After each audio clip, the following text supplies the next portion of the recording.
Hello all, welcome back to the channel here guys, and it is here. UCL Knights are back. Barcelona, we have waited a long time for this, believe it or not. Nearly 2 whole months. Just over a month and a half since Barcelona's first friendly match of the 2024-2025 season against Manchester City. 9 matches later, we are here in the Champions League. I believe it's been a full 9 matches, but also I believe that it's only been 9 matches. And so far, so good for Barcelona. However, it is a chance to get revenge on a team in AS Monaco who has beaten us before. It's the first matchup on this channel that we are seeing for the second time. We're seeing it's going to be covered for the second time, and likely the first match until the only match that we cover 2 times in a row until we play Athletic Club in the Supercopa semi-final at the start of 2025, which is a long way away. But anyway, it is Monaco. It is the revenge match. Barcelona's only loss in these 9 matches so far in regulation. We've won 7 of them when you include the friendlies, and we lost on penalties to AC Milan. While those were friendlies, same as this one. This is Hansi Flick's worst performance of his Barcelona era in that Gamper Trophy. His first appearance in front of his own crowd. It was pretty pathetic. It was Ilkay Gundogan's last match for Barcelona. We didn't even know it. No clue it would be his last match. Came off with an injury, which was too bad. We hoped he'd be fit for the Valencia game, though. And then he never played for Barcelona again. And yes, it is true. Barcelona's team has got into their rhythm since then. 11 goals in our past 2 matches, but can't overlook any opponent. It's something I've been saying a lot this season, and I will continue to say. Monaco, very, very good team. They've been on a tear of their own this year. 3 wins and a draw in 4 Liga matches, scoring 7 and only conceding once. Conceding 1 time in those 4 matches. Barcelona in 5 matches have conceded 3 times. So, PSG in 4 matches they've conceded 3 times. Marseille in second place, 4 matches they've conceded 4 times. They right now are tied with Lens as the team with the best defense. They have nearly double the goals of Lens. So,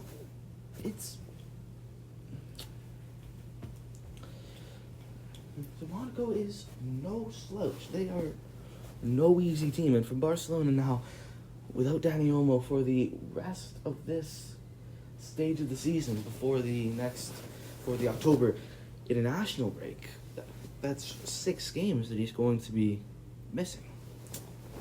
Maybe even 7 with the Sevilla match. Could miss that as well. And so now we're going to be faced with the possibility of likely having to start Ferran Torres in this match.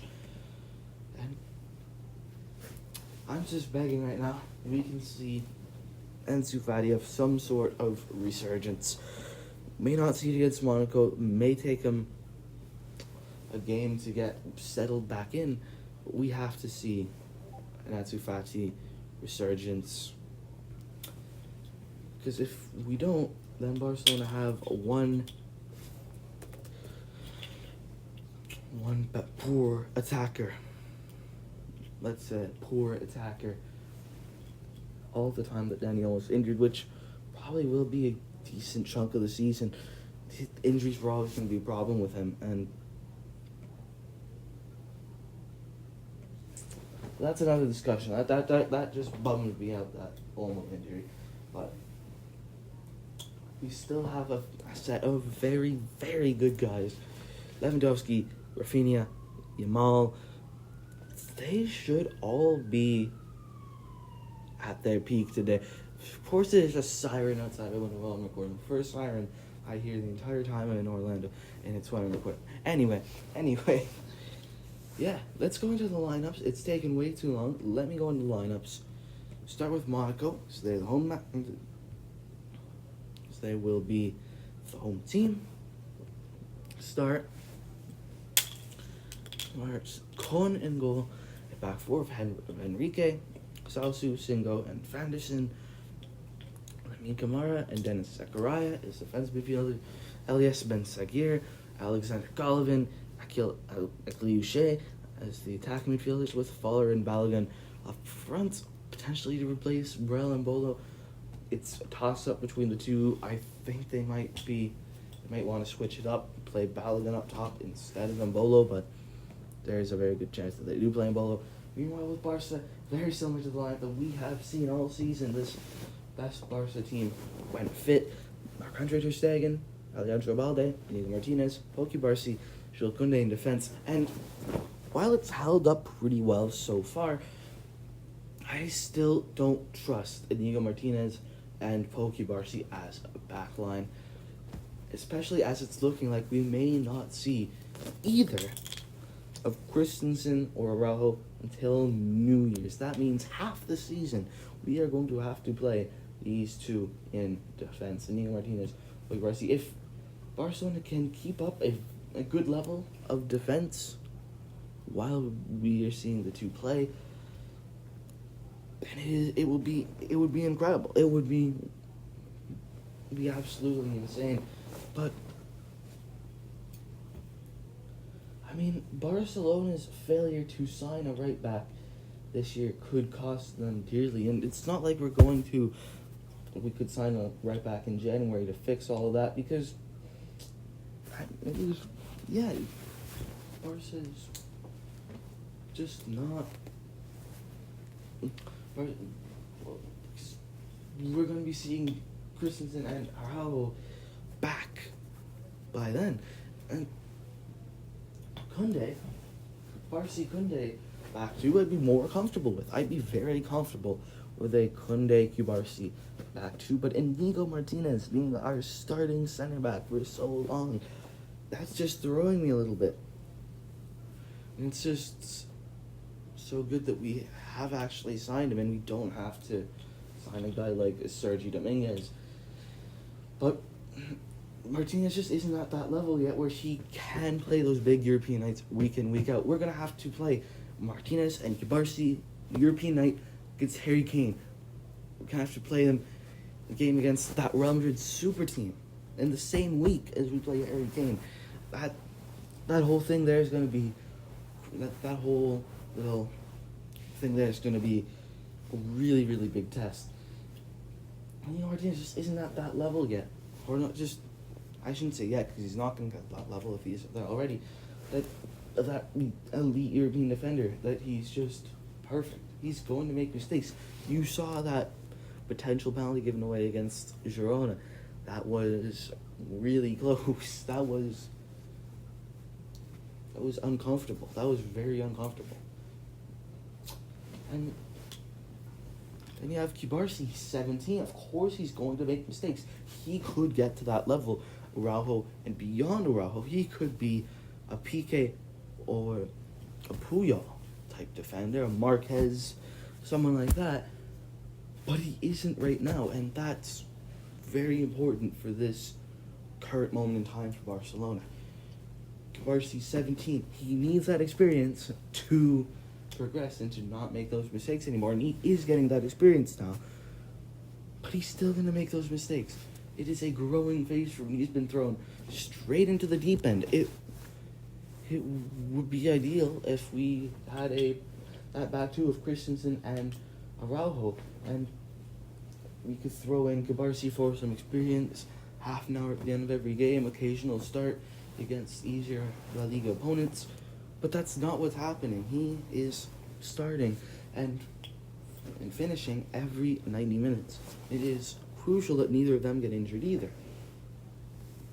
And then we'd have to play Sergio Dominguez, a guy that's got like 10 minutes of senior experience, especially like a long-term injury, maybe 3-4 weeks. That's a good chunk of games that Dominguez will have to start and finish with his 10 minutes of senior team experience against an impotent and demoralized Valladolid team that Barca had already put 6 past when he got on and would go on to put a 7th past.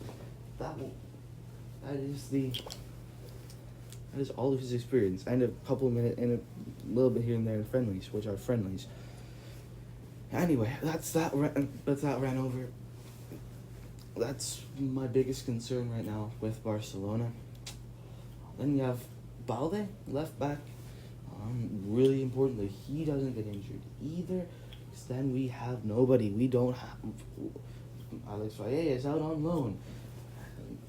Andy Flick does not like to see. It doesn't seem to like the idea of playing Hector Ford, although he would probably have to if Balde gets injured.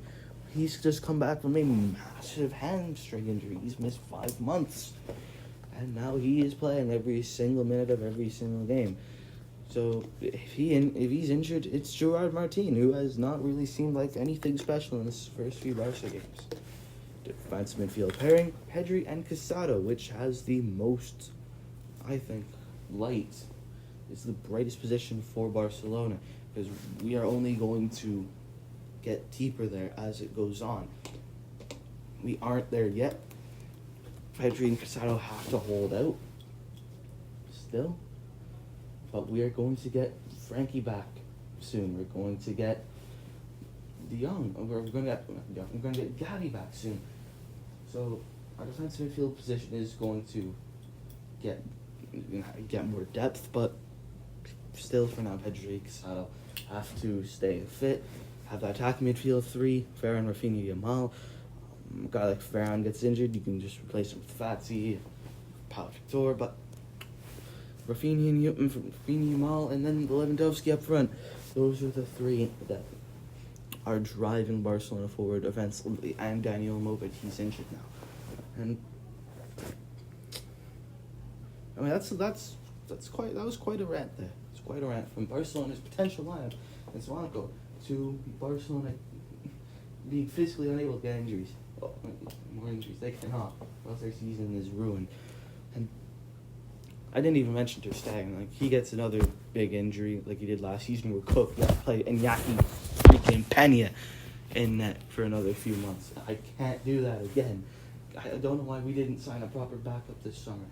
Why we couldn't got, like, I don't know, anyone, man.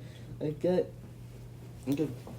Sergio Lozano, I don't know, Pepe Reina, I don't know, anyone, not Iñaki Peña. Anyway, that's my rant. And that pretty much does my preview as well. So for now, guys, I'm Alex, and I will see you next time after the Monaco game on Thursday.